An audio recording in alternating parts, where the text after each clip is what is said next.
Dr. Sanchez, there you go. Are you here? He will be online. Do you know how to pronounce her first name? Sadia. Okay, thank you.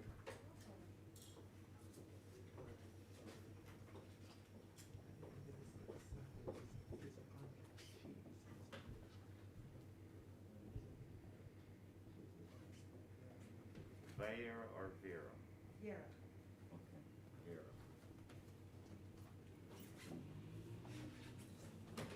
Dionne, how are you?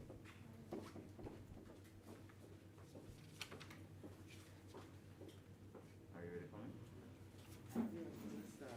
Okay. We should not be late, you know that. Mr. Cargill? Come. Yes, Minister. Very late. Everybody's phones off? Phones on silent.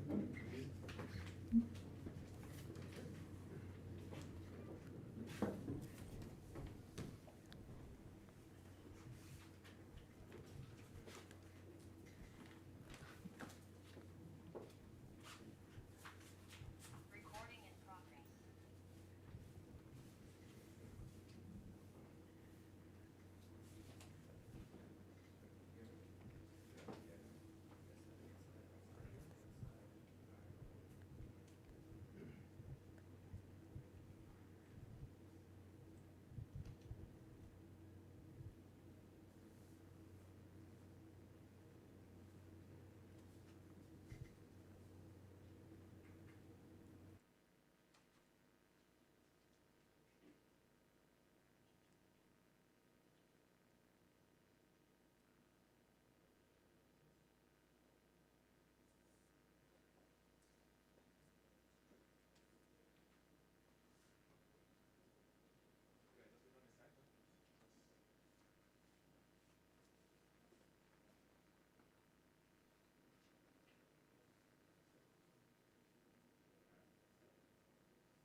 Morning, everybody. Now, advocates and activists in the access to information community for a while now have been frustrated with the shortcomings of the legislation, that's the Access to Information Act, and problems in terms of just getting information, even though we have an act in place. I can tell you, as a media worker, journalists come up to me and say, Dionne, it no work. Access to information no work.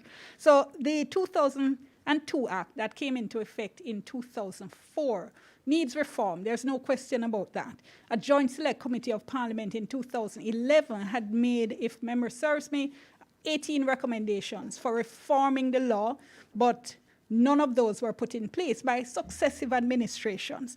Now, this is right to know week. 10 years after that Joint Select Committee report. And some of the events so far have included a panel discussion which looked at access to information and climate change and the environment, and also a civil society stakeholders forum where stakeholders got to voice their issues and their concerns about the act. So what's been missing so far is somebody to answer all those issues, and that's what this morning's event is supposed to be, a conversation with somebody who can answer the questions and address the concerns. I'm Dionne Jackson-Miller. I'm moderating what we expect to be a very spirited conversation with the State Minister for the Ministry of Industry, Education, Youth and Information, Robert Morgan. You ready, Minister? No, we expect to have a spirited conversation because we have a great set of participants and they will be officially welcomed in just a moment. Welcome, of course, to you for viewing on the various social media platforms of the ministry, and do share the information and tweet as well. Remember, our hashtag is access to information as well as hashtag right to know. Before we get into any of that, though, we're going to have the invocation by Mrs. Desiree Ebanks-Hanno, Policy Officer in the ministry.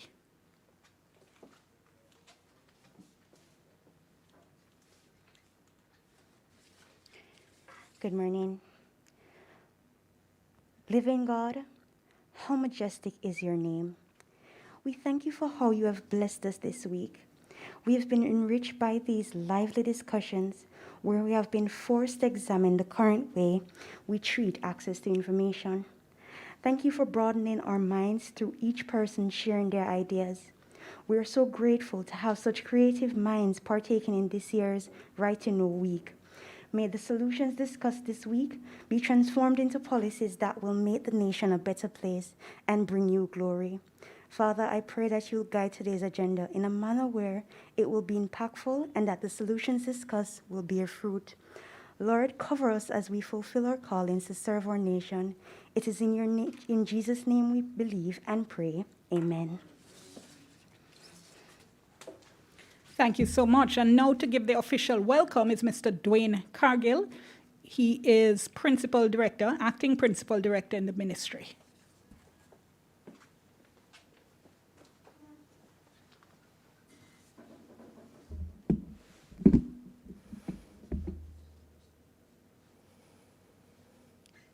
Ladies and gentlemen, good morning. Welcome to you to this, our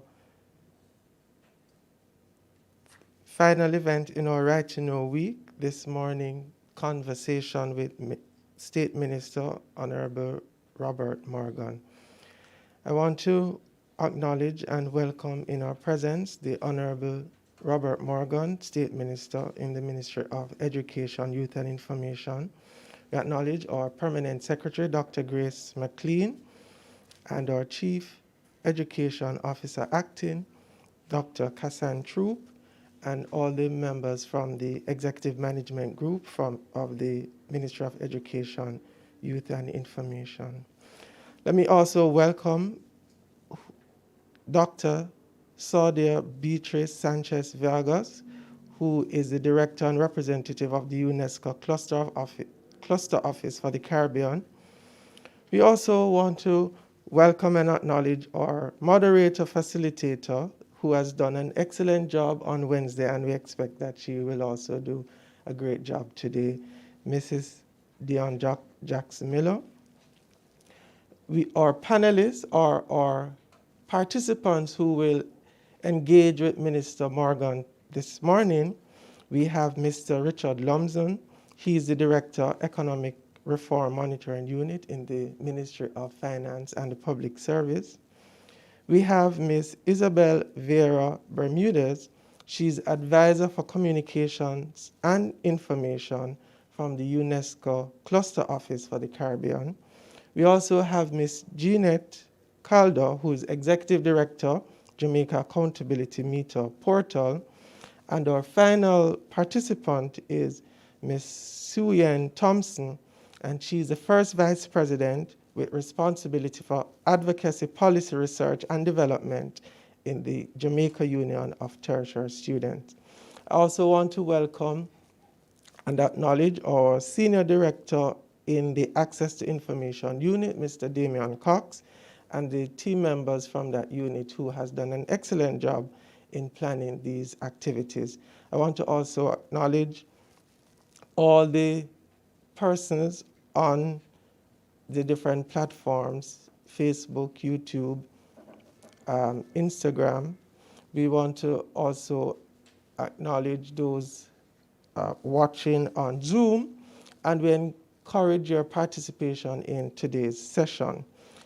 This session is being put on by the Ministry of Education, Youth and Information in collaboration with the United Nations in Jamaica. We welcome you. We look forward to an interesting and engaging conversation with Minister Morgan today, and we ask you to just sit back, listen, enjoy, ask questions, and let's have a good conversation. Thank you. Thank you so very much. Now, UNESCO is an international organization that really flies a flag when it comes to information, when it comes to the freedom of information, the safety of journalists, as well as access to information. So we now have for you remarks by Dr. Sadia Beatriz Sanchez Vegas, Director and Representative of the UNESCO Cluster Office for the Caribbean.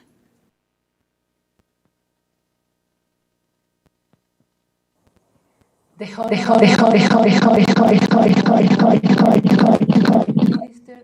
State, Ministry of Education, Youth and Information. Mr. Dwayne Cargill, Ministry of Education, Youth and Information, Information Division Principal Director, Acting. Mr. Damian Cox,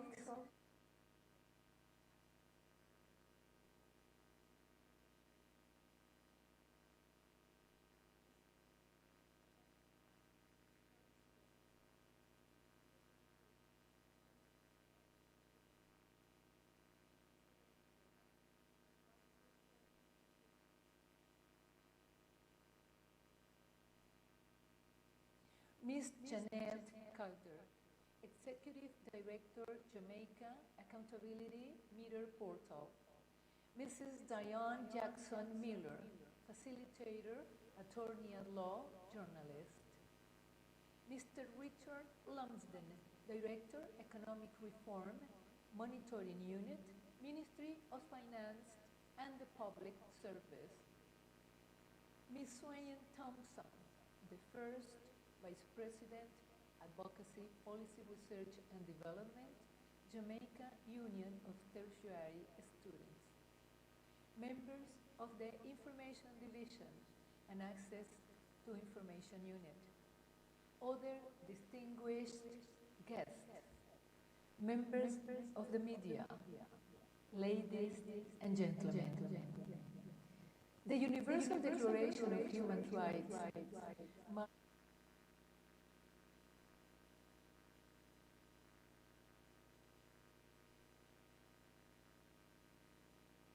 freedom of expression and access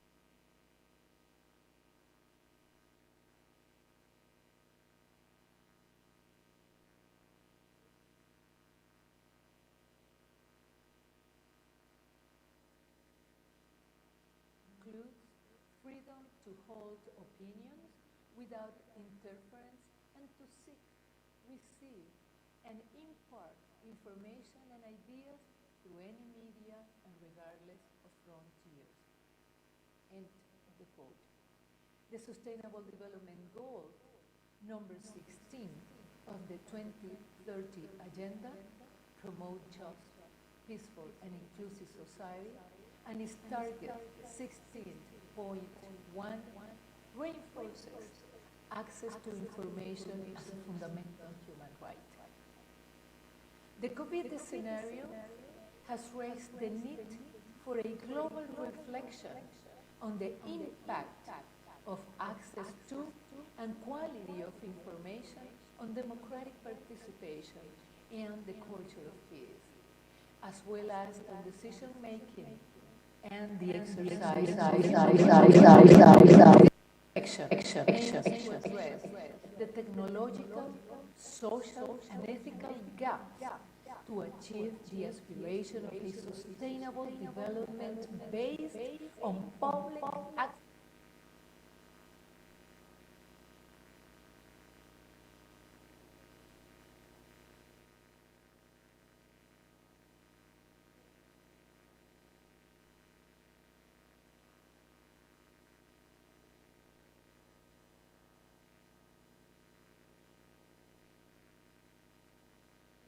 World within the fourth Industrial Revolution urges us to join efforts and resources in a global action to tackle obstacles in access to technology and its benefits.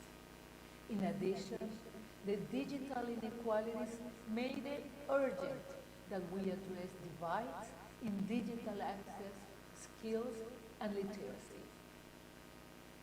As Ms. Sodria Souley, Director General of UNESCO, has expressed in her message on the occasion of the International Day for Universal Access to Information, our commitment to freely accessible information will only be effective if it is truly universal. UNESCO is taking actions towards promoting an inclusive digital transformation and ethical and rights-based development and use of frontier technologies such as artificial intelligence. In line with the Internet universality principles of human rights, openness, accessibility, and multi-state participation to bridge digital and knowledge divides among people, regions, and countries. In addition, UNESCO has embarked on a 2-year process to elaborate the first global standard-setting instrument on the ethics of artificial intelligence in the form of a recommendation following the decision of UNESCO's General Conference at its 40th section in November 2019. The United Nations Secretary General, Antonio Guterres, in his address to the 76th session of the United General Assembly on 21 September said, I quote, I see 6 great divides, 6 grand canyons that we must bridge now. Feed, restoring trust, and inspiring hope means bridging the digital divide. To restore trust and inspire hope, we need to place human rights to ensure a promise of prosperity and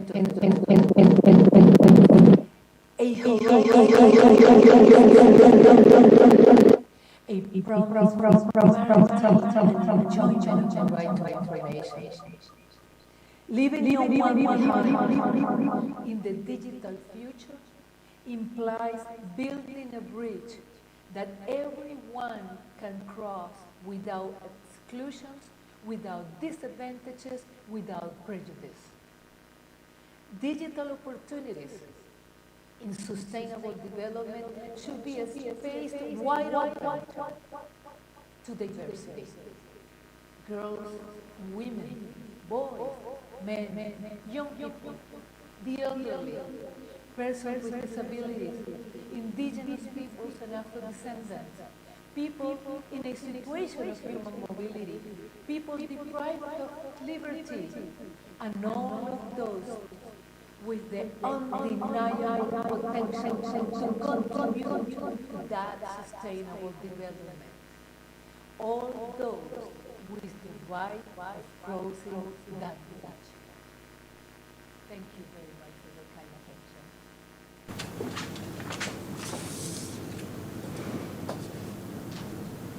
And thank you so much for that. That statement was delivered by video comment. Our apologies if there were 1 or 2 technical glitches. So the State Minister is going to deliver his initial remarks, following which the participants here at this morning's event will also deliver remarks, and then we'll embark on the conversation. So of course, I hadn't welcomed those of you in the Zoom, so let me welcome you as well, and to ask you to type your questions or your comments in the chat. We do ask you to restrict those questions or comments to issues related to access to information, the regime, the law, reform, and so on, because that is what we're focusing on this morning. Mr. Morgan.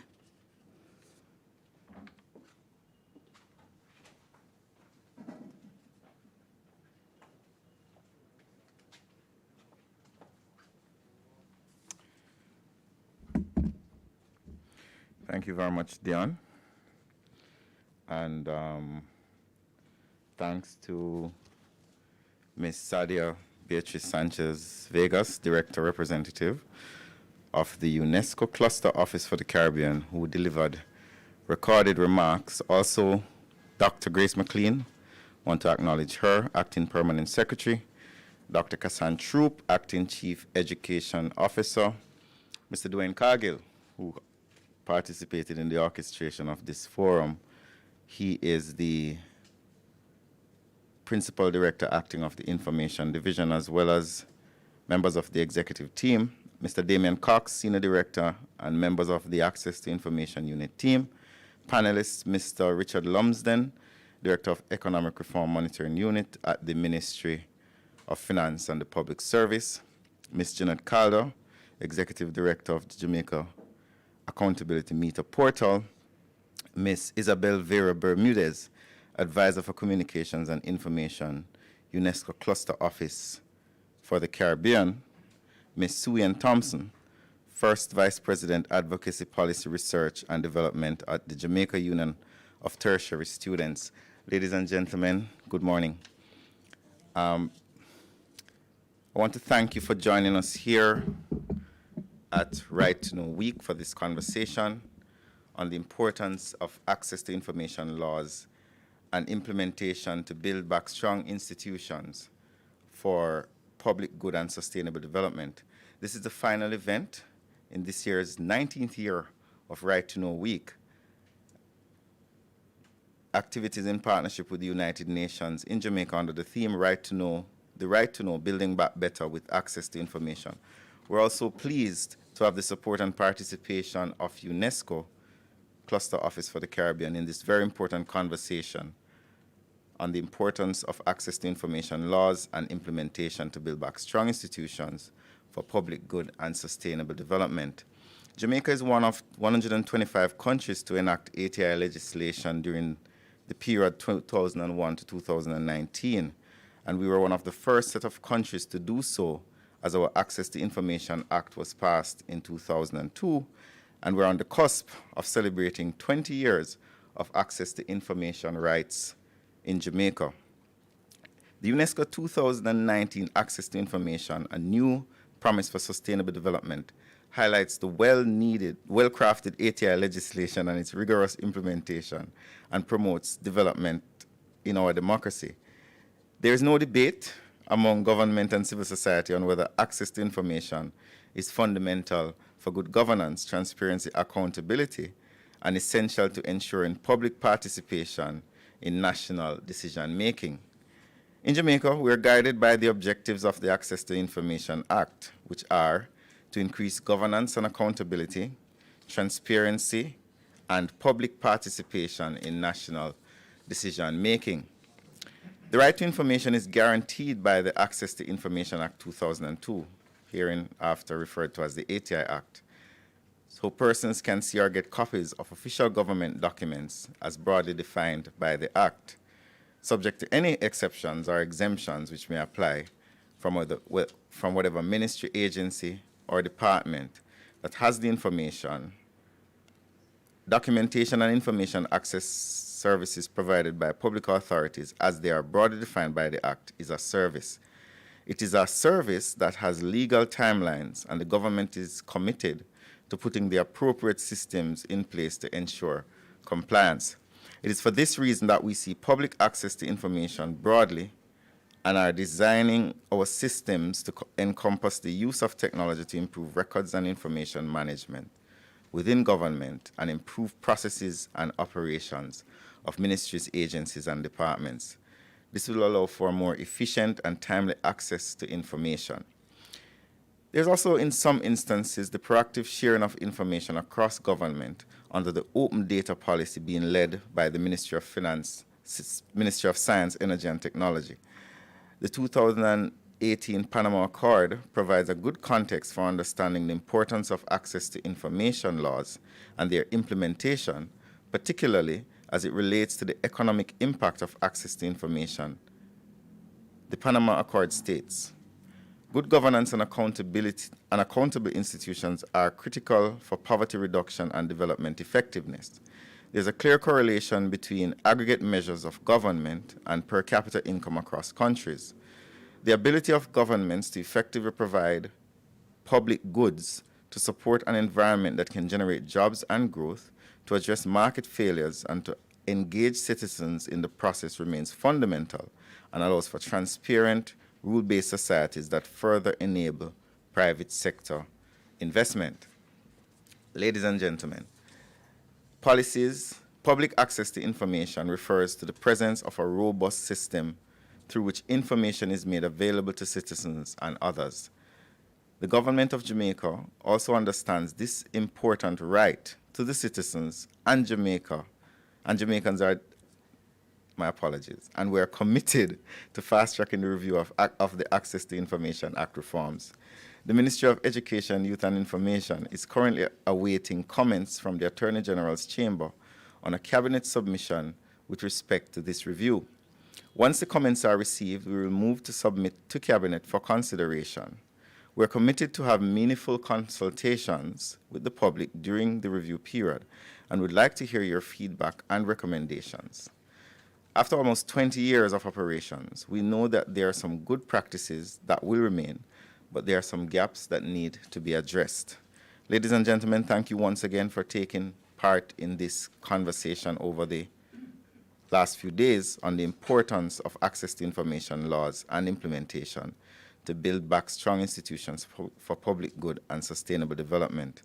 We are committed as a government to strong public access to information that enhances our democracy, and I look forward to hearing more from you this morning.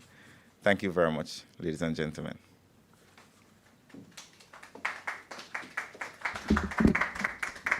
Thank you so much. I think we can promise the minister he will indeed be hearing more. Now, if you're really serious about access to information, you have to embrace the principle of what is called proactive disclosure. In other words, government needs to give us information before we have to ask for it. And that's part of what you're aiming for when you talk about improving transparency, which is one of the principles, one of the objectives of the Access to Information Act. So that's where open government comes in. And Mr. Richard Lumsden, as you've heard, he's director of the Economic Reform Monitoring Unit in the Ministry of Finance and the Public Service. But critically for the purpose of this morning's event and our discussions this morning, he's also working on the implementation of the Open Government Partnership. So let's welcome him now to give us some remarks.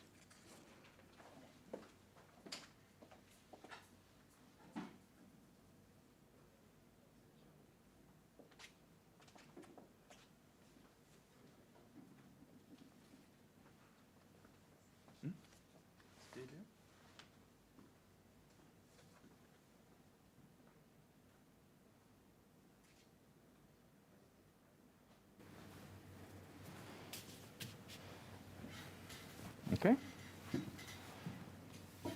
Thank you, Mrs. Jackson-Miller, Minister Morgan, fellow panelists, colleagues, members of the media, members of the audience. Good morning. I will provide a few remarks on the Open Government Partnership, or OGP, and the status of the OGP process in Jamaica, including its relevance to access to information.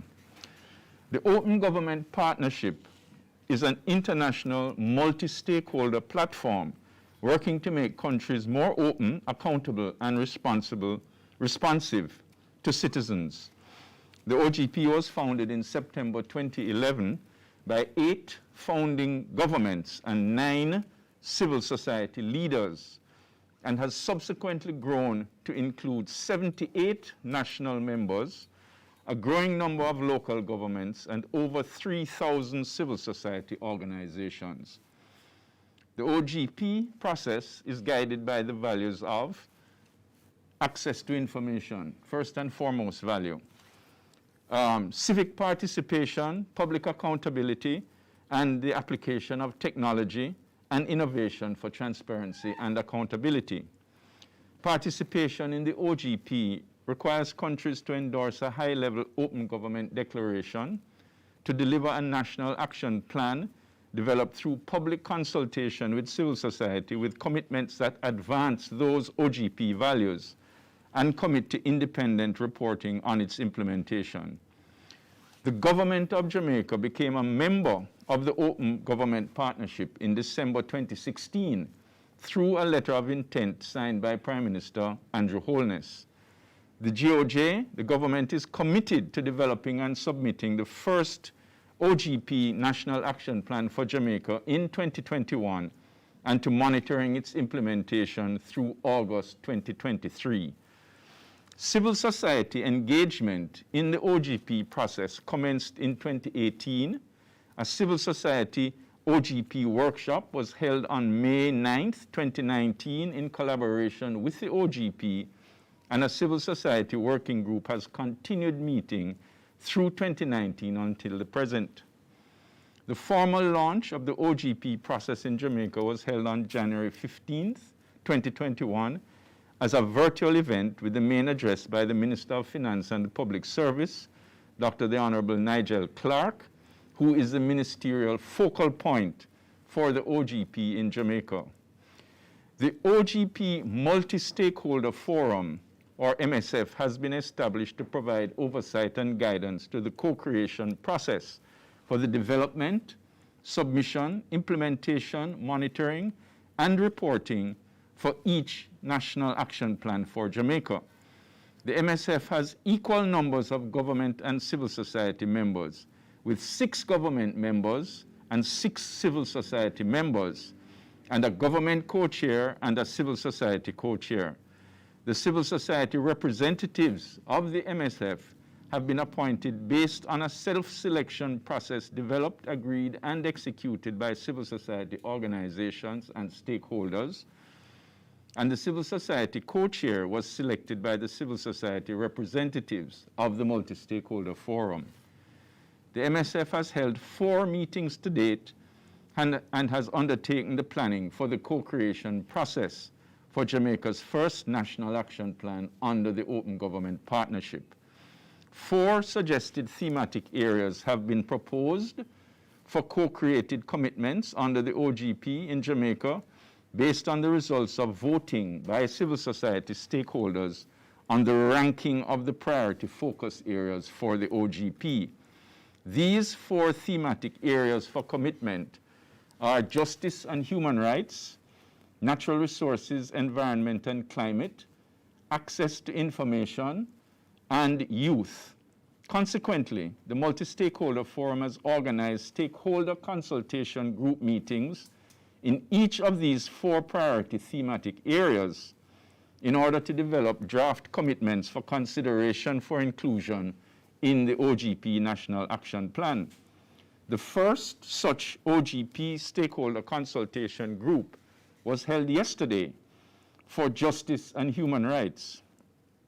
The first OGP stakeholder consultation group meeting for youth will be held next week, Monday. The first meeting for environment, for natural resources, environment, and climate will be held next week, Wednesday. And the first OGP stakeholder consultation group meeting for access to information will be held next week, Thursday, October 7th, 2021.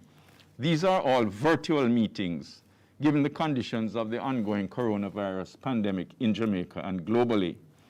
The OGP stakeholder consultation group meetings for access to information and for youth have been planned in close coordination with the Information Division and the Youth and Adolescents Policy Division of the Ministry of Education, Youth and Information, and we wish to thank them for their leadership and participation in these areas of the OGP process. Now, it is intended that the stakeholder group consultation meetings will be concluded by the middle of October, and the draft OGP National Action Plan will be prepared by the end of October based on the outcome of these meetings. The draft National Action Plan will be placed in the public domain by various means, including being posted online on government websites for a period of 2 weeks for review and feedback by stakeholders and the public. The final OGP National Action Plan will then be completed based on the feedback from the multi-stakeholder forum, stakeholders, and the public, for approval by the end of November and formal submission to the OGP by the end of the year, or before the end of the year. It should be noted that another related area, which the minister referred to, that is also of importance to the OGP process is that of open data. Open data is digital data that is made available with the technical and legal characteristics necessary for it to be freely used, reused, and redistributed by anyone, anytime, anywhere. It is anticipated that the area of open data will also be addressed in Jamaica's first National Action Plan. Following its completion, approval, and submission, the first OGP National Action Plan will be implemented over the period from January 2022 to August 2023, with regular monitoring and progress reporting to the public. Importantly, it should be noted that the planning for Jamaica's second National Action Plan under the OGP is anticipated to commence as early as January 2023, and the second National Action Plan should be completed by August 2023, by the time the implementation of the first National Action Plan is completed. So the commitment to the Open Government Partnership is open-ended, that once one National Action Plan is developed and implemented, the country will move into the next National Action Plan.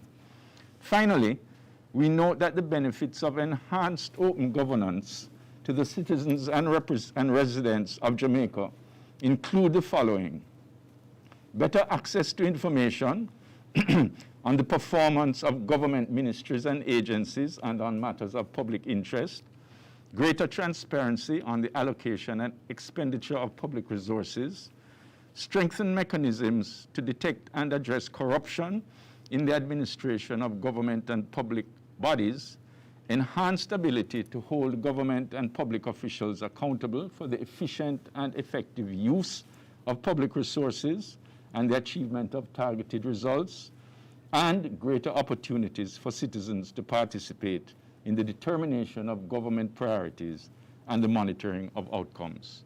Thank you, and I look forward to the discussions to come. Thank you so much, Mr. Lumsden. I have to tell you, when I interview government people, I'm always asking, when? I would just heard when. I was watching Jeanette Calder, and she's just nodding and nodding in approval because timetables are so important. So again, I look forward to hearing more when we start to have the conversation. Now, UNESCO is an organization that really globally helps to monitor progress towards universal access to information. And here in Jamaica, we've long looked to UNESCO as well as Ms. Isabel Vieira Bermudez for support in this area. So she is the advisor for communications and information for the UNESCO Cluster Office for the Caribbean, and she now brings us remarks. Thank you. Thank you, Honorable Minister, for recognizing UN, including UNESCO, in your initial remarks. Thank you to the Information Division and Access to Information Unit in the Ministry of Education, Youth and Information for organizing the Right to Know Week 2021 that concludes today here in Jamaica. Thank you, Dionne, for your excellent moderation. Ladies and gentlemen, universal access to information is a basic human right. It is an integral part of the fundamental right for freedom of expression as recognized by Article 19 of the Universal Declaration of Human Rights, which states that the fundamental right of freedom of expression includes the freedom to seek, receive, and impart information and ideas through any media, regardless of frontiers. Universal access to information must be legally protected. Where adopted, access to information laws play an essential role to uphold and protect the public's right to information, especially in times of crisis and emergencies, as highlighted by the COVID-19 pandemic. This fundamental human right represents a foundation for the rule of law and good governance, and for the defense and full enjoyment of other human rights. Universal access to information is a key pillar for resilient and inclusive knowledge societies. Access to information improves governance, enhances respect for human rights, better protects health, reduces inequalities, fosters innovation, strengthens resilience, and addresses also climate change. Access to information is a key driver for the achievement of the 2030 Agenda for Sustainable Development, and in particular, for Sustainable Development Goal 16 to promote just, peaceful, and inclusive societies.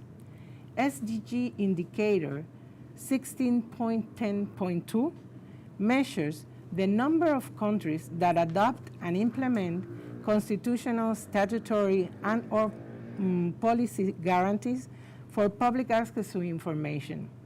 UNESCO is the responsible UN agency for monitoring and reporting on the progress of this indicator.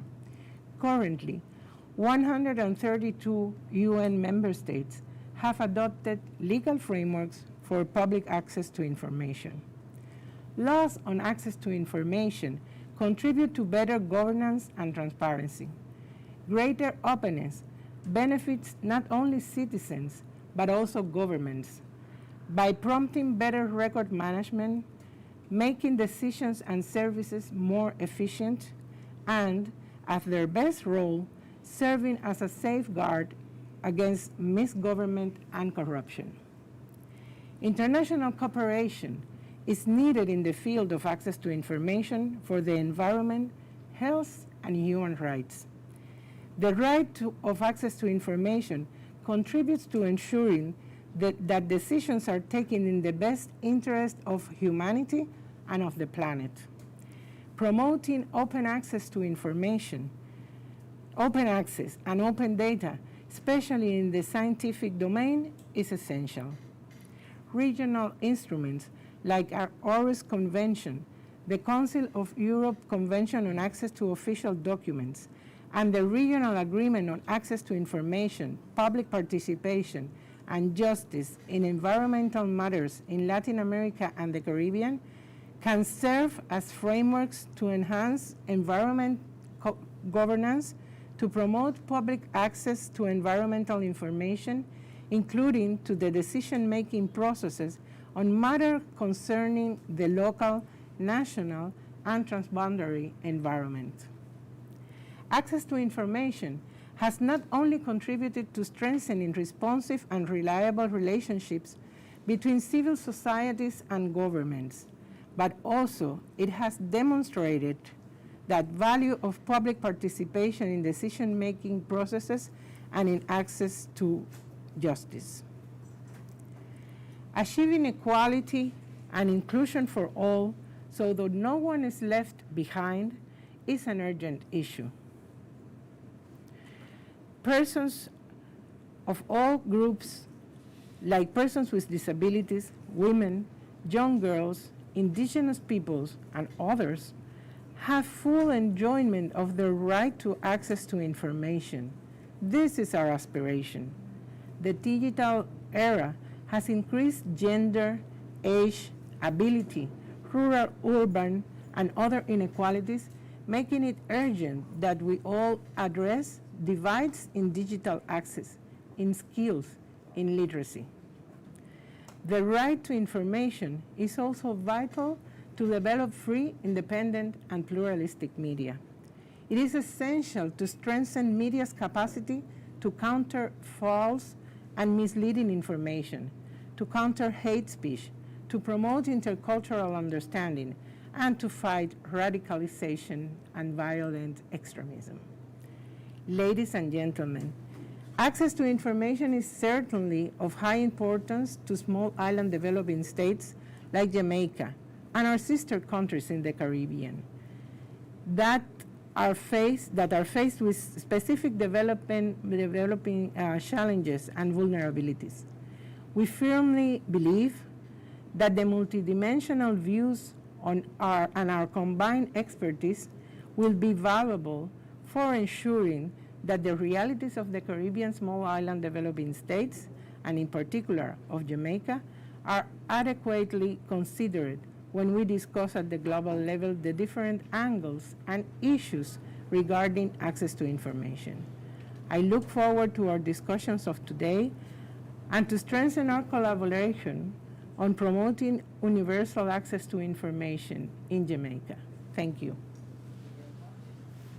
Thank you so much. I see more and more people coming into the Zoom. 2 years ago, if I'd said that, people would have said, what are you not talking about? Our tongue slip, and now that's just second nature to us. So thank you, all of those who join us in the Zoom. So I know you all are anxious to get to the conversation and the question and answer part. So I know our two other panelists who are going to be giving remarks now won't mind if I remind them just to keep the remarks brief so we can get to the conversation, which I know will involve their questions and issues as well.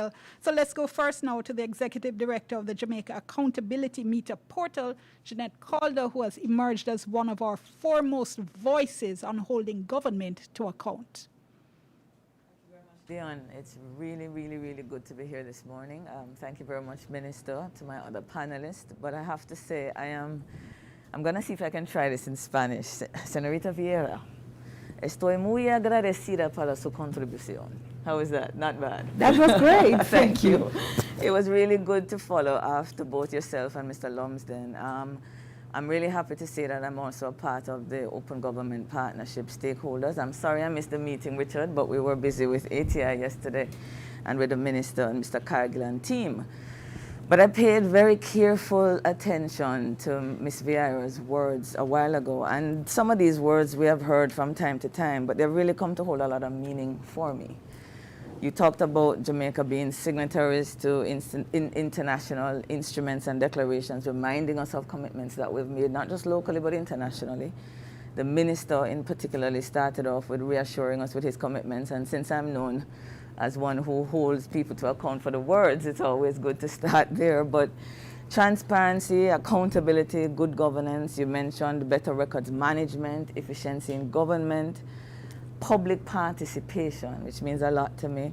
You talked about information being a safeguard against inefficiency and corruption and strengthening the media, freedom of expression, and all of those sometimes can sound very abstract to citizens. But I think that's why the Ministry of Education has invited me to be here representing the Jamaica Accountability Meter Portal, because the organization began just 5 months before COVID, yeah?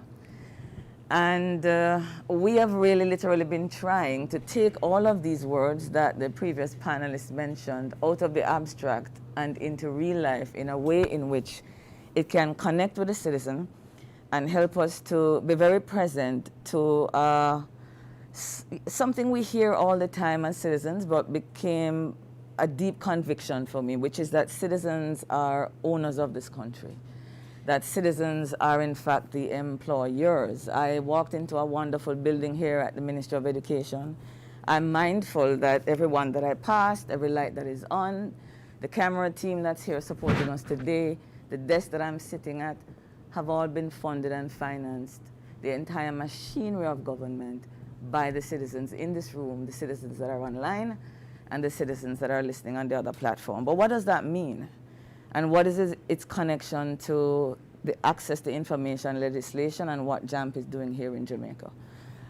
This piece of legislation is almost 20 years old, and I believe Jamaica, through its government, through our legislatures, we were the third island in the Caribbean to give this gift to the citizens. Now, we complain about government a lot of the times, but sometimes we ourselves come short of recognizing how they have empowered us and how we can take advantage of the legislation that they have given to us. Now, this piece of legislation, in essence, is taking everything that Ms. Vieira has said to make it real. What do I mean by that? Simply put, if you own a gas station and you put a manager in charge, I would imagine that every month you're going to come to check and see how the profits are going, whether or not the standard operating procedures are being followed, because, you know, it can be a dangerous business and you can be legally liable if things go wrong. And if you were not to do that, people would think it might be strange. Well, what the access to information legislation does for every citizen and for the organization that I am now directing, is it enables us to partner with the government to find out what is happening in the space, what is happening with our funds, what is happening with performance, and to follow through and to be real owners and managers of the space. So JAMP sees this as an opportunity to partner with the government, and over the last 26 months, we have been utilizing this to communicate with our government partners, to communicate with the media about the things that we need to follow through in government to make sure that they are being done in our interest. So for the next half an hour, I'm looking forward to unpacking for you how we take these abstract terms about efficiency, participation, transparency, and government, and how we can make it real in our lives so we actually improve the way in which government provides public goods and services for the whole sole reason that we're all here, so that we can have the best lives possible. So I'm looking forward to the conversation, and I'm glad you could join us wherever you are. Thank you so much. Now, the Jamaica Union of Tertiary Students has emerged in recent years as one of the organizations in which youth leaders speak truth to power and call for change and call for reform. And we saw a little bit of that earlier in the week when we had the panel discussion on access to information and the environment. So let me invite Ms. Suyen Thompson now to address us briefly. She's first Vice President for Advocacy, Policy, Research and Development at the Jamaica Union of Tertiary Students. Thank you, Mrs. Dionne Jackson-Miller, Minister Morgan, members of the panel, other distinguished guests, members of the media, good morning. Before I share in today's topic, I would like to thank the Ministry of Education, Youth and Information, the Access to Information Unit, United Nations, Jamaica, for allowing young persons to share their perspective in this week's Right to Know Forum. As it relates to access to information, it is critical in allowing young people to exercise their voice, to effectively monitor and to hold the governments accountable, and to enter into informed dialogue about decisions that affect their lives. However, good governance and access to information lies in both the willingness of the government to be transparent and the ability of the young people to use that information. Access to information, however, should not just imply locating and checking information, but it should also do with what is done with the information.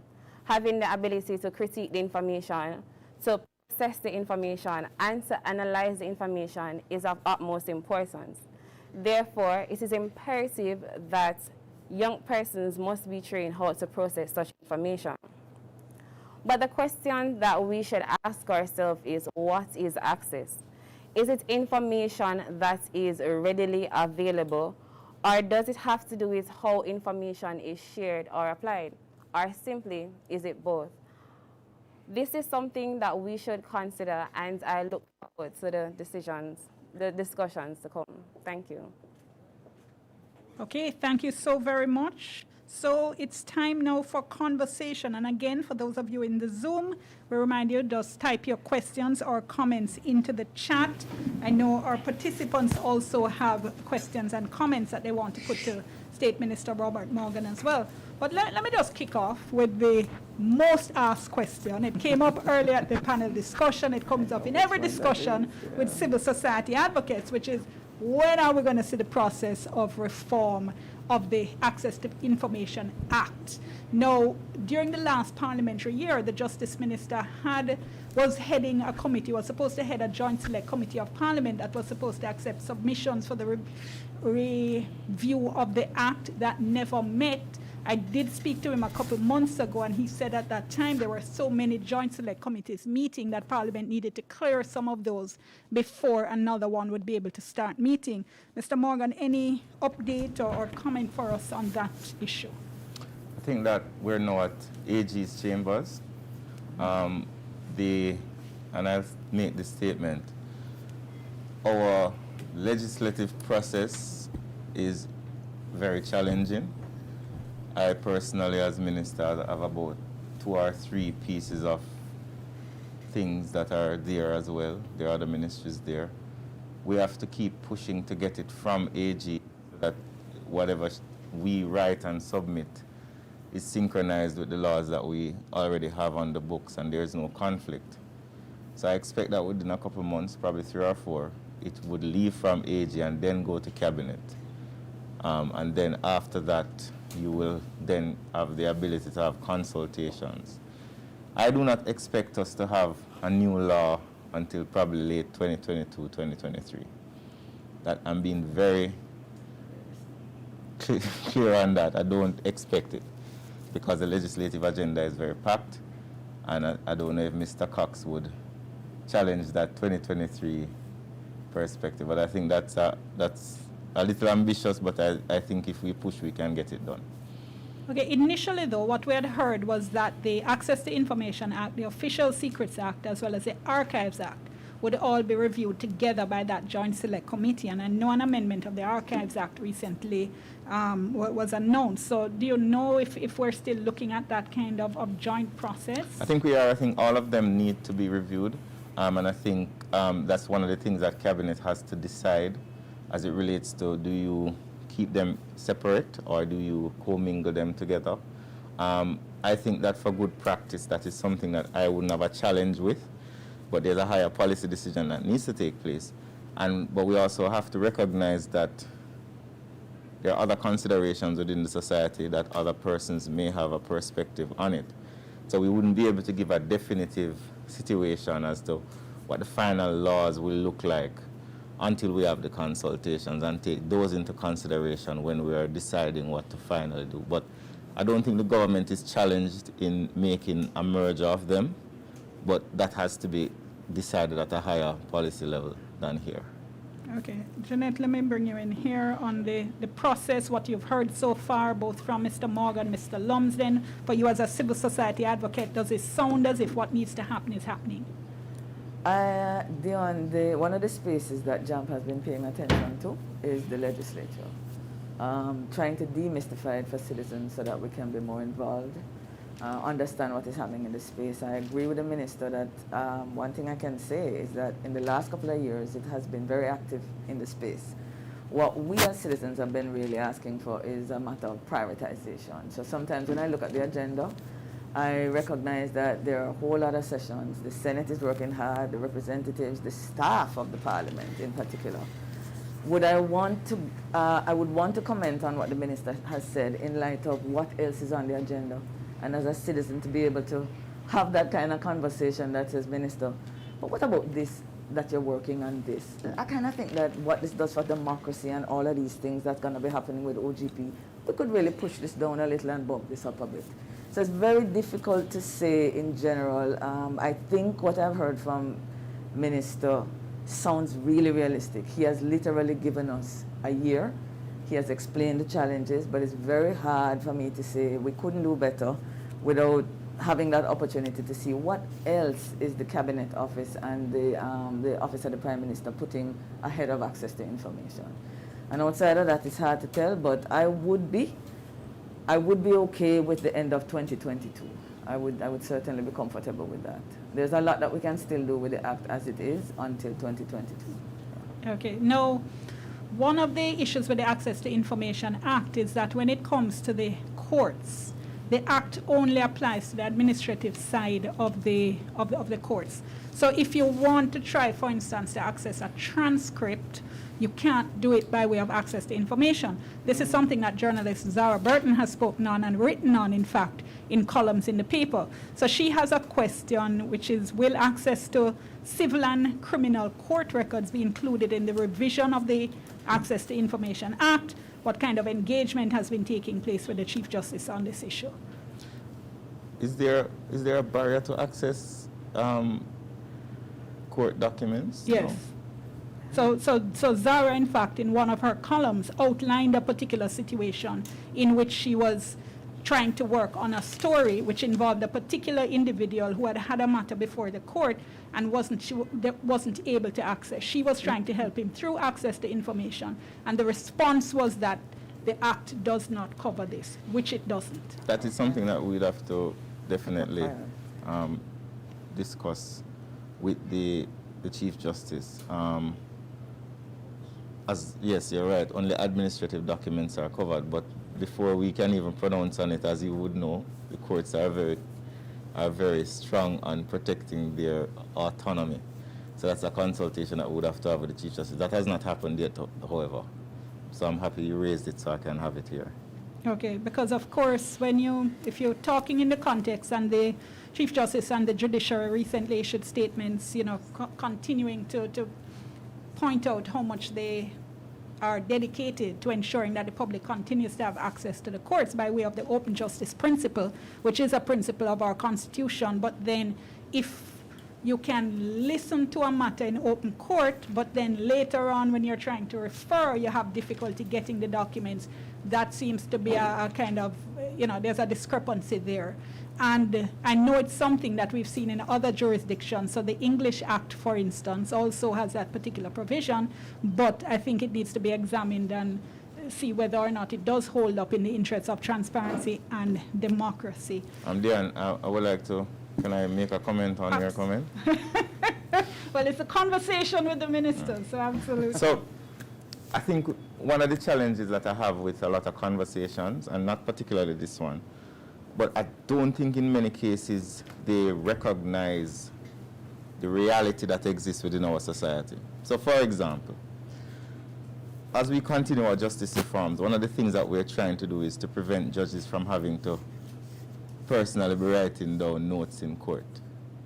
What that does, as you would, as a noted attorney would recognize, is that how long between writing the notes and transcribing the notes does it take for a judge?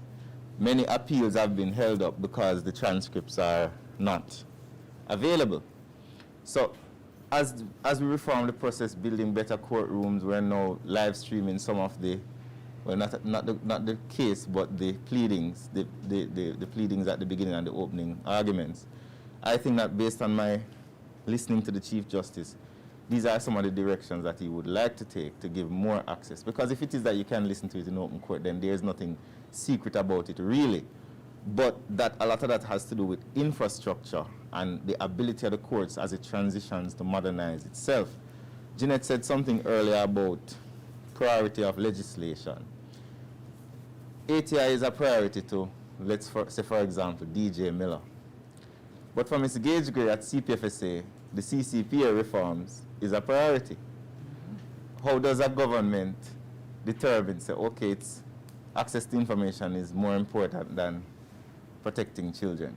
That's not a decision we can make, because access to information is extremely important, and in many cases, access to information can save the lives of people and protect their well-being. But also, so is the reform of the Child Care and Protection Act. So as we evolve as a country, and it connects with other things. So for example, Jeanette, you mentioned that the Parliament is working hard.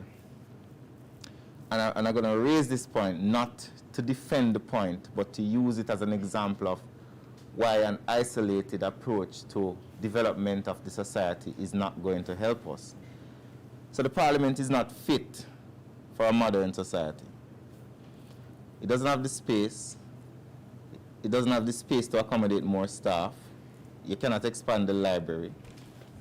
You cannot, legislators do not have anywhere that they can go and do research comfortably. They don't have offices like in other jurisdictions. When I visited the United States in Washington and I went to where the senators had their offices, they had offices and staff, so they were better able to answer the questions of the public, to do research for particular legislation. We don't have that.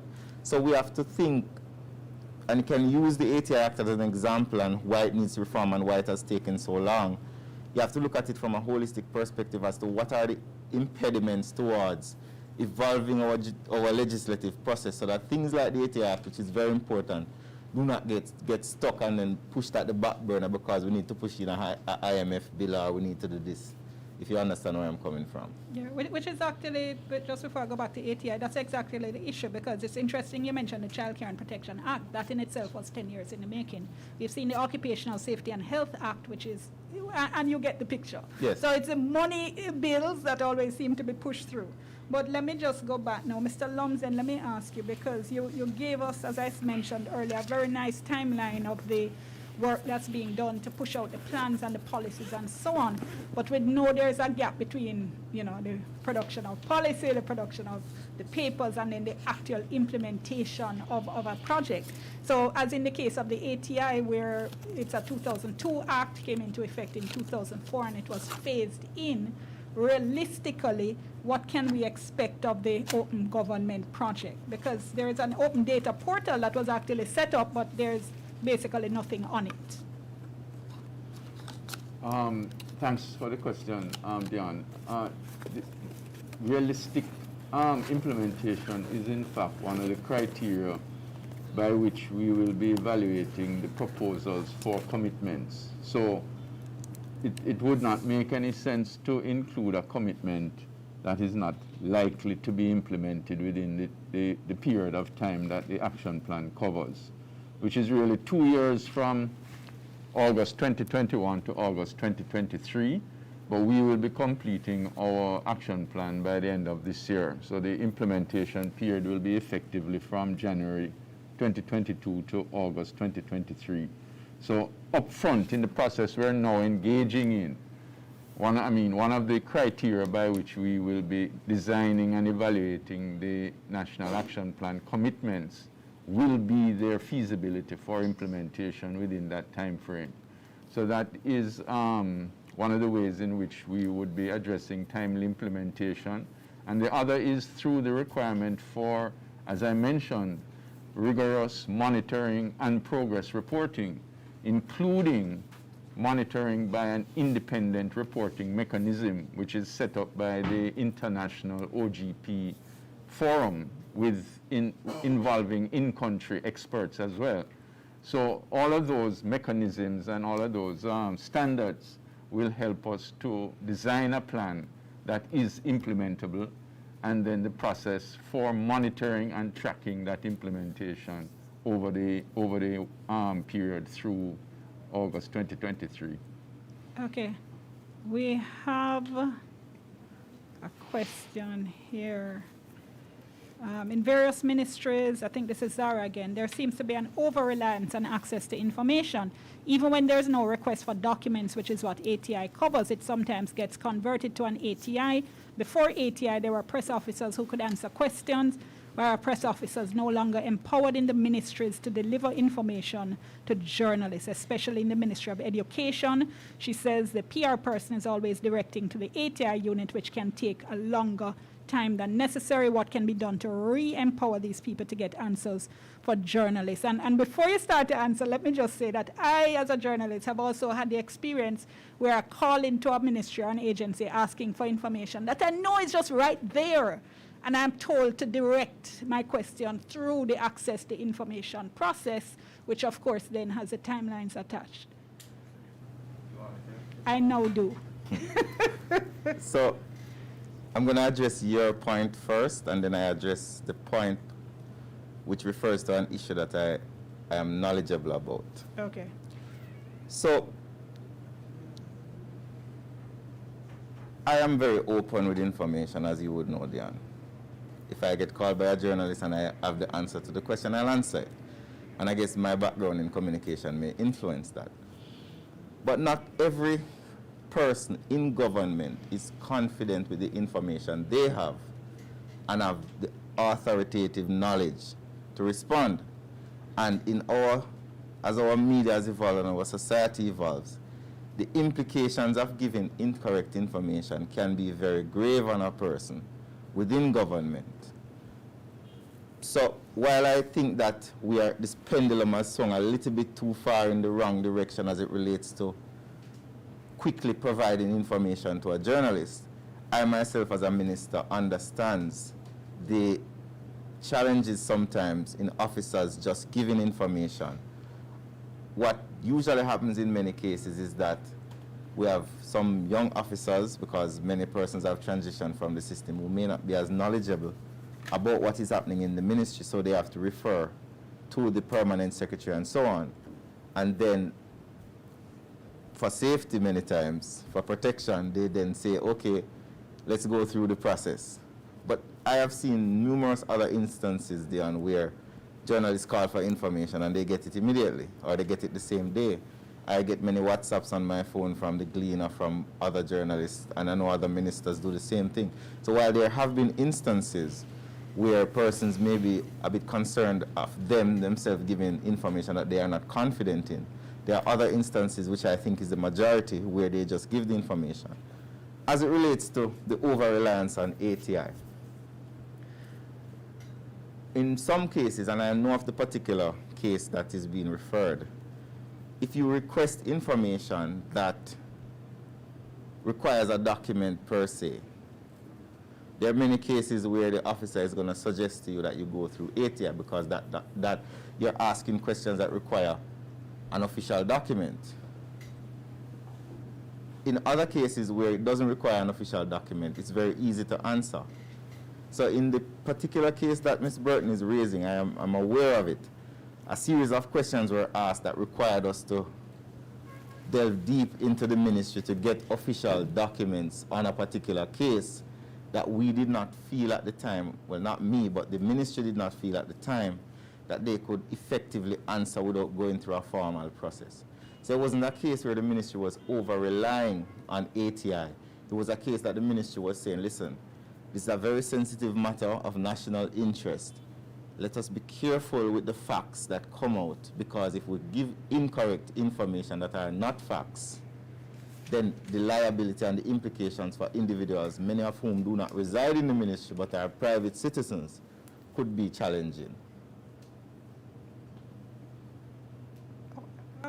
ATI is just a process, though. I mean, if the documents are there and you're going to give the document, when I ask, can I have the document, and you hand it straight to me, or I say, this is an ATI request, can I hand the document, and you then wait whatever time to hand it to me.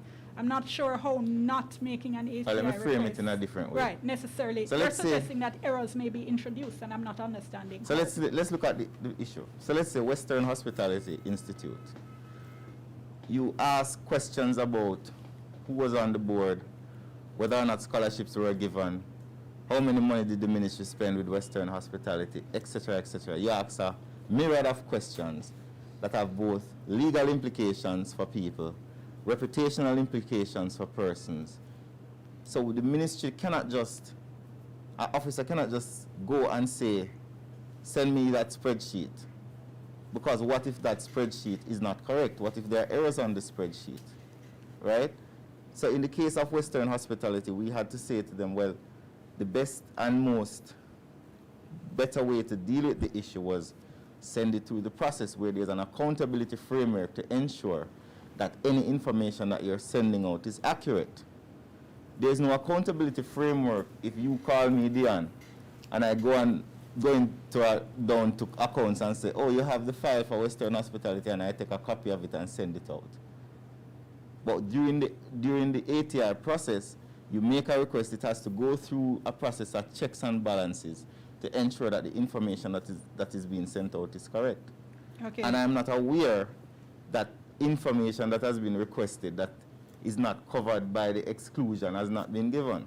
Okay, not restricting this to this particular story, which obviously you and Zara are talking about, but the principle of the issue, and let me ask Jeanette to comment. Yeah, thank you for that, Dionne, because by virtue of what JAMP does, we wouldn't exist without this legislation, and if there's not a certain degree of responsiveness on the part of government, we would have to fold. So I'm really pleased to say that we are in operation still, because I remember when we started out, we sent out like 236 ATIs in the space of 2 months. And I was told by a very senior veteran advocate, you're lucky if you get one. Well, we had 44% of those 236 ministers coming back within 2 months, which is not bad. We are now in operation. I think we're punched out about 178 in the 24 months, and we're still in the 40% zone. But as it relates to what you and the minister are speaking about, I remember writing to a ministry for a policy document. The policy document is there to really allow the director in that particular ministry to administer a particular program, which that director does every day. So this is really their map, eh? So you anticipate a certain familiarity with it. Now, I got the document in a reasonable space of time, in under 2 weeks. Good. But on reading it, I had a question, Minister. Now, Dionne, my days in the public sector, if my phone rang, I'm going to answer the question. I am the director of the unit then. So I got back in touch with the director through the ATI process, went through the permanent secretary ATI and down to that unit. But to ask the question, Minister, to clarify something in the policy, I was surprised that in trying to just speak to the director, I still had to go back through the ATI process for a clarification of a question, of a clause in the policy. So I sometimes, as a former public servant, remember the days when I would field questions because you did get entrusted with some amount of knowledge, as the minister said, and authority. But I'm finding that what Dionne is saying, Minister, there's a serious point to be made, that there is somewhat of a delay when you want the simplest of things that you anticipate that somebody with the authority should have been able to feel. And that happens too many times. I do not disagree with you. As I said earlier, the pendulum has swung in a direction. Way too far, yeah. And I don't know if Dionne would appreciate it, but I think you would. I am brave. I have no fear in going out on the radio and speaking on a controversial matter, answering questions.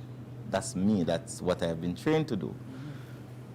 A lot of the persons within the public sector do not want to be a part of that. It's a phone call. They do not want to be a part of it. And I'm being very honest with you. But Dionne, you have tried in many cases to interview persons within the sector who have the information, but they will never answer your call or come on the radio because of fear. And that is something that we as a government, not as a government as a political party, but as a government, need to work on, where directors can feel more confident and empowered again to start being, So what we are doing here at the ministry is that we've started a process of training our directors to be able to confidently respond to queries. So we've looked at the various areas within the ministry, and we're hiring persons who are experts at training. Because a lot of the times people have the information, but they don't know how to articulate it. I just want to make a distinction between a Dionne Jackson Miller calling and a Jeanette Calder calling. Do I need to say more? No, but what I'm saying is training needed for one. No, man. And there's no fear coming from the So other. the training gives you confidence in your articulation and how to sequence your thoughts to make sure that whatever you say to the person, you are confident in what you say and so on. And so there are two tracks, through which information flows. You can flow it through the formal process, which is ATI, or you can flow it through the informal process, which is basically a phone call or a WhatsApp message. I prefer the informal process. It responds to issues faster. It builds better relationships with the civil society and the media and so on. I prefer that. I don't like when people have to go through ATI. But in order to do that, you have to empower people to be more confident in themselves and in the information they have so that they feel empowered to answer questions and are brave enough to know that if they answer questions, they can stand up to whatever response comes through that answer. Okay, I've been watching Ms. Vera Bermudez, who seems to be really enjoying the exchange. And I'm going to be asking for final comments from our participants. Just before that, though, Mr. Lumsden, I'm just interested in listening to this particular discussion and the discussion about open government and proactive disclosure. Is there a point of intersection? Yes, again, the Minister makes a good point about the formal and informal channels. So the open government partnership is a process which has a particular structure, and it's an international forum, and so Jamaica, in participating, will be guided by those international standards.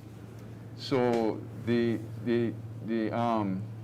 responsiveness to information and the provision of information will most likely be guided by those channels and standards. So for example, I'll give you an example.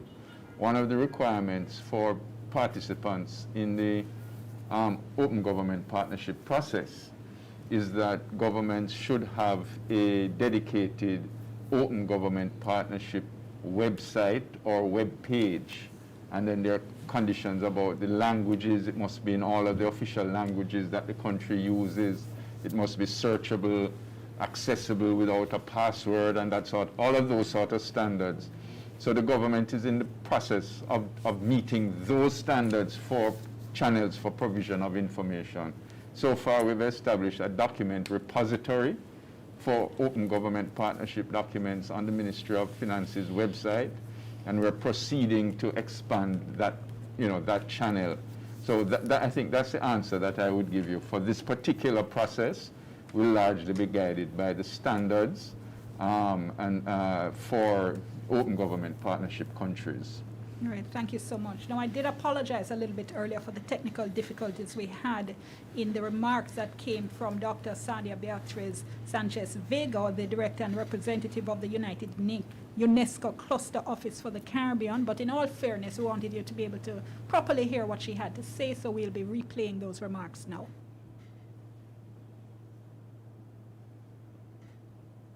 The Honorable Robert Morgan, MP, Minister of State, Ministry of Education, Youth and Information.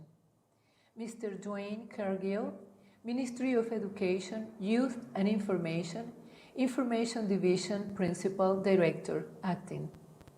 Mr. Damian Cox, Senior Director, Access to Information Unit, Ministry of Education, Youth and Information.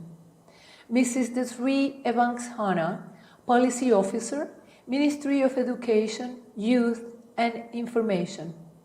Ms. Isabel Vieira, Advisor for Communications and Information, UNESCO Cluster Office for the Caribbean. Ms. Jeanette Calder, Executive Director, Jamaica Accountability Meter Portal. Mrs. Dionne Jackson Miller, Facilitator, Attorney at Law, Journalist. Mr. Richard Lumsden, Director, Economic Reform, Monitoring Unit, Ministry of Finance and the Public Service. Ms. Swain Thompson, the First Vice President, Advocacy, Policy Research and Development, Jamaica Union of Tertiary Students. Members of the Information Division and Access to Information Unit. Other distinguished guests, members of the media, ladies and gentlemen. The Universal Declaration of Human Rights marks a qualitative advance in the exercise of communication and the free circulation of ideas by boosting freedom of expression and access to information as fundamental rights in its Article 19. I quote, "Everyone has the right to freedom of opinion and expression. This right includes freedom to hold opinions without interference and to seek, receive, and impart information and ideas through any media and regardless of frontiers." End of the quote.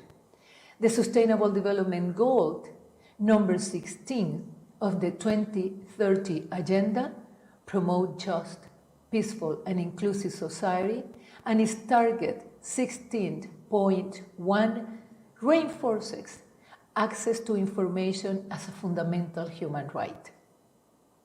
The COVID scenario has raised the need for a global reflection on the impact of access to and quality of information on democratic participation and the culture of peace, as well as on decision-making and the exercise of human rights. This reflection aims to address the technological, social, and ethical gaps to achieve the aspiration of a sustainable development based on public access to information and fundamental freedoms. The digital revolution for sustainable development in the new normal calls for a human-centered technology. I would like to stress that the compelling necessity of inclusive opportunities for development in a sustainable world within the fourth industrial revolution urges us to join efforts and resources in a global action to tackle obstacles in access to technology and its benefits. In addition, the digital inequalities made it urgent that we address divides in digital access, skills, and literacy. As Ms. Audrey Souley, Director General of UNESCO, has expressed in her message on the occasion of the International Day for Universal Access to Information, our commitment to freely accessible information will only be effective if it is truly universal. UNESCO is taking actions towards promoting an inclusive digital transformation and ethical and rights-based development and use of frontier technologies, such as artificial intelligence. In line with the Internet universality principles of human rights, openness, accessibility, and multi-stake participation to bridge digital and knowledge divides among people and regions and countries. In addition, UNESCO has embarked on a 2-year process to elaborate the first global standard-setting instrument on the ethics of artificial intelligence in the form of a recommendation following the decision of UNESCO's General Conference at its 40th session in November 2019. The United Nations Secretary General Antonio Guterres, in his address to the 76th session of the United General Assembly on 21 September said, I quote, I see 6 great divides, 6 grand canyons that we must bridge now. Fifth, restoring trust and inspiring hope means bridging the digital divide. To restore trust and inspire hope, we need to place human rights at the center of our efforts to ensure a safe, equitable, and open digital future for all. End of the quote. A horizon like this is undoubtedly a promise for guarantee and enjoyment of the right to information. Leaving no one behind in the digital future implies building a bridge that everyone can cross without exclusions, without disadvantages, without prejudice. Digital opportunities in sustainable development should be spaced wide open to diversity. Girls and women, boys, men, young people, the elderly, persons with disabilities, indigenous peoples and Afro-descendants, people in a situation of human mobility, people deprived of liberty, and all of those with the undeniable potential to contribute to that sustainable development. All those with the right of crossing that bridge. Thank you very much for your kind attention. Okay, thank you so much. Now we're going to get brief closing remarks from all our participants. I'm going to allow the minister to go first, as he does have to step away quickly. But Ms. Minister, let me just share a final comment with you. A listener saying, I hear the minister's comments about how civil servants may feel. The appropriate solution is for those with responsibility to be aware of the requirements for open governance and not be trained in PR or articulation, but in communicating accurate information in accordance with the procedure. Once they communicate accurate information appropriately, they're carrying out their duties. And I would say that this probably relates to what the point Jeanette was trying to make, that yeah, if I call, I'm calling you for an interview on air, but if a member of the public is asking for a document or information, it is a different situation. I don't know if you want to respond in your closing remarks. There's a reason why corporate companies have customer service training, because though somebody may go to many years of getting a PhD, they do not necessarily appreciate the intricacies of interacting with a customer in a manner that the customer, at the end of the interactions, feels comforted that they have received what they desired. It is not PR. And I don't know why we have developed this thing in this country where we're against public relations. There's good public relations, bad public relations, but it's not intrinsically bad. My final comment, Dionne, is that we're a government in reform. There are many laws that have been on the books for many decades that are not in line with the vision for a modern society. They stretch from finance to child care to what we're talking about, access to information. I will be the first to admit that this is a challenging process, but I, as a minister, am committed to better access to information. And since we've been here working with the ATI unit, Mr. Cox, working with Mr. Cargill, we have been trying to find better ways of making the system easier to access.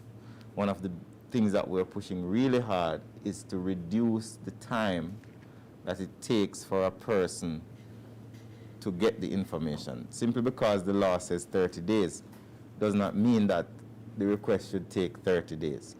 And that is something that Mr. Cox, who heads the unit, and Mr. Cargill, who's the acting director here, are very committed to. We're also very committed to reforming the law.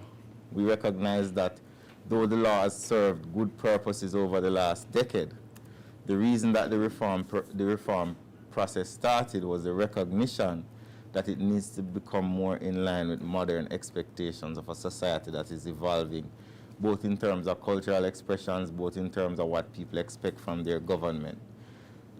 That process is ongoing.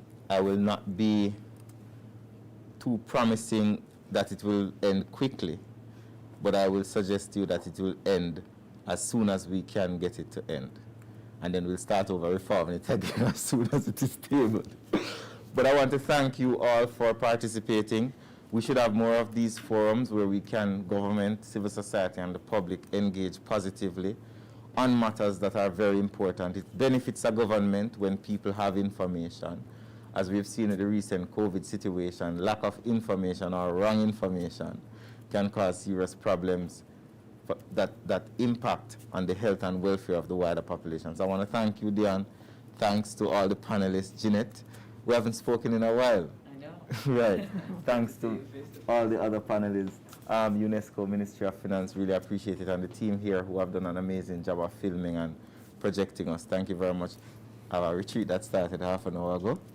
So I must apologize that I have to run, but thank you very much for being here. Thank you, Minister. Thank you so much. And final comments from Suyen Thompson. Ms. Thompson is First Vice President, Advocacy, Policy, Research and Development at the Jamaica Union of Tertiary Students. So as I had mentioned in my opening, that good governance and to allow young people to have informed dialogue, that information should be readily accessible. So I'm grateful to hear of the plans of open government from Mr. Richard Lumsden. And also added to that, having this information readily available, I believe that it should be in a format that young people can easily understand. And that we should also take into consideration that the reality is that young persons are not going to really go out and get the information. So to find a way to put that, certain information out there for young persons, because not everybody's going to want to request information. So to make it readily available really enhance the definition of access for young persons. Thank you. Thank you so much. Jeanette Calder, JAMP. Thank you, Dionne. I want to end on a note of just making it very clear how this legislation has helped citizens such as myself through the taxpayers of the European Union supporting us to engage with our government to reduce waste, fraud, mismanagement, and corruption in government. That is really why we exist. So this legislation, many times, is what I hear Mrs. Miller saying on here. We are here to combat what we call the 9-day wonder. We all know what that is. Things goes wrong, and everybody got to talk about 9 days. And the whole idea that citizens can have a legislation that can then hear it on the radio, be disconcerted and concerned, and wants to ensure that government remedies that situation, that we can use this law to continue to write to our permanent secretary, to write to our principal director, and say, what steps have you taken to correct this? It's really good to live in a country where that is possible. And that is what we have been doing for 26 months, trying to make government more efficient by staying on top of the things that move on until they're remedied using this legislation. So we welcome every other citizen that are watching who wants to know, then how can Jeanette just write on PS? PS, I have heard that $46 million was spent on this contract without tender. What steps have you put in place to correct that? You mean a citizen can do that? And our answer is yes. We have had citizens ask us because they're afraid to write in and they haven't developed the courage to do it on our behalf. So I'm here really encouraging everybody listening. So the things that you see in the paper, the things that concern you, or the things that you want to commend government for, this is the legislation that is going to make a difference. And I'm really excited about the OGP that Mr. Lumsden has mentioned that's going to take this further and deeper. Where on the website can citizens stay in touch with this again, Mr. Lumsden? You tell them in a bit. But I invite you to come to JAM's website to see how we're using this legislation and how you can also support us in this endeavor. Thank you very much. Thank you, and Ms. Isabel Vieira Bermudez, Advisor for Communications and Information for the UNESCO Cluster Office for the Caribbean. Thank you, Dionne. In concluding then, I think that I would like to insist in that UNESCO stands ready to provide technical assistance to further develop the national capacities in the implementation or the putting really in place the access to information law. I think it's also very important that we really work also in empowering people so they can effectively access information. So they need to be really aware that they really need to know which are their rights in as regards to access to information, because many times the large public is not really aware of it, so they don't really know that they are totally entitled to access this kind of information, and also they need the skills to do so, because currently all this is being online, it's being digital, so people need the skills to really be able to effectively search and find the information that they need. And this is also a very important area for UNESCO as well, as it regards to media and information education. So it's how to empower these people, the normal citizen, to be able to search and find the information that they need. I would just quote very shortly, because I'm mindful of time, part of the DG's UNESCO Director General, a message on the information in the Access to Information Day, when she says, access to reliable information saves lives. Misinformation and rumors can cost them. This simple lesson is one we have learned to our detriment in recent years. Whether fighting a global pandemic or supporting public debate, we need free, reliable, and independent information as the foundation upon which democratic societies are built. So it's a matter of even saving life when we have the correct access to information, pertinent and timely, in a timely and pertinent manner. Thank you so much. Thank you for inviting UNESCO, and thanks to all the participants and the Ministry of Education, Youth and Information. And Mr. Richard Lumsden from the Ministry of Finance, who is working on the Open Government Partnership. Sure, yes. I think I just want to repeat the thanks to the Ministry of Education, Youth and Information for inviting us to participate in this event and in the activities of the Access to Information Week, Right to Know Week, and just again to highlight the connection between the Open Government Partnership and Access to Information. As you saw and heard, access to information is one of the fundamental values of the International Open Government Partnership Forum, and in fact for Jamaica, in developing its first National Action Plan under the Open Government Partnership, access to information is one of the areas that will be explicitly focused on and included in that National Action Plan.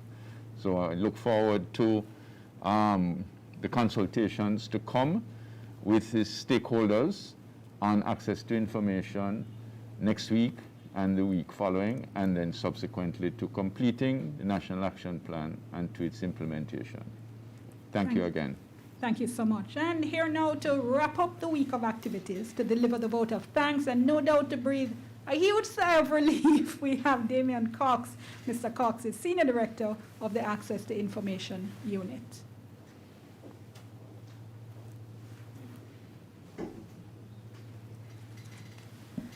Thank you, Dionne. Ladies and gentlemen, good morning, and my greetings to all of you. I'm feeling very happy to have the opportunity to thank you all for your sterling participation in today's conversation, which is our final and closing event for Right to Know Week 2021. Without a doubt, this has been a fitting way for us to conclude the activities for Right to Know Week 2021. The essence of the Access to Information Act is for open dialogue, transparency, accountability, and to improve public participation in national decision making. And I think this interaction today is representative of that. To Mrs. Ebanks Hannah for starting us off with a powerful invocation this morning. Thank you. To Mr. Dwayne Cargill, who welcomed us this morning's proceedings, setting a tone so that we felt comfortable to listen and to share our perspectives on access to information and how important it is for us to build back better with access to information. I must thank our Minister, the Honorable Robert Morgan, Minister of State in the Ministry of Education, Youth and Information, for his engagement with us this morning, with all stakeholder groups and persons participating online, for reiterating the importance of public disclosure of public information, proactive disclosure, reiterating the commitment to reform, which I know all stakeholders are concerned about. It was great to have our C technology at work. We had a little challenge in the beginning, but we did hear very eloquently the words from Dr. Sadia Beatriz Sanchez Vegas, Director and Representative of the UNESCO Cluster Office for the Caribbean. We thank her for her remarks this morning, as she shed light on the international support for open and transparent government and standing ready to assist all stakeholders in the reform efforts for access to information, but also to engage with access to information on a broad scale so that we can improve our framework within Jamaica. Thank you to Dionne, Mrs. Jackson Miller. We express great thanks for your contribution and leadership of today's conversation, setting the tone from early, getting the minister prepared to engage, and also for your contribution and participation in our Right to Know Week activities, including our panel discussion earlier this week on access to information, climate change, and the environment. To Mr. Richard Lumsden, we thank you as well, sir, for your participation here today to tell us about OGP and to show those connections of how broadly access to information is impacting how we transform government and how we interact with citizens. To Ms. Isabel Vera Bermudez, Advisor for Communications and Information, UNESCO Cluster Office for the Caribbean, we thank you for your contribution in this conversation on the importance of access to information, to build back strong public institutions, and to set that framework and go even deeper into the initial comments from Dr. Sanchez Vegas. To Ms. Calder, we thank you as well. We know that JAMP has done a lot of work with access to information, and we encourage both the demand side, because we want more people using their rights, and it is very good to see that activism and advocacy on display, and that we can share that with other members of the public to get them to use their rights as well. We must also thank Ms. Sue Thompson, First Vice President, Advocacy and Policy Research and Development of the Jamaica Union of Tertiary Students, for bringing that youth perspective, because at the end of the day, it is the youth who will lead us into the future. And being this engaged and this informed as an advocacy, policy, research and development person, it's good to see. And we look forward to continued engagement going forward on access to information. We want to thank Ms. Antoinette Aiken for providing our sign language services today to ensure that we don't leave out persons with disabilities and that we are trying to be as inclusive as possible, both with the youth and with persons with disabilities. Additionally, I want to thank the Right to Know Week Planning Committee, which included the United Nations in Jamaica, the team from the Access to Information Unit, and the Information Division of the Ministry of Education, Youth and Information. None of this would have been possible without their time and dedication to service in the cause of access to information. Finally, I would like to say thank you again to all of you participating and to encourage us all to participate in the development of our nation, which is through things like reforming access to information, strengthening our engagement with civil society, the media, and at the end of the day, we're all stakeholders to ensure that our country becomes a better place for all of us. Thank you all, and look forward to Right to Know Week 2022. It's going to be 20 years of access to information, and we're going to try to make sure that we are even going bigger and having more engagement for that year. Thank you.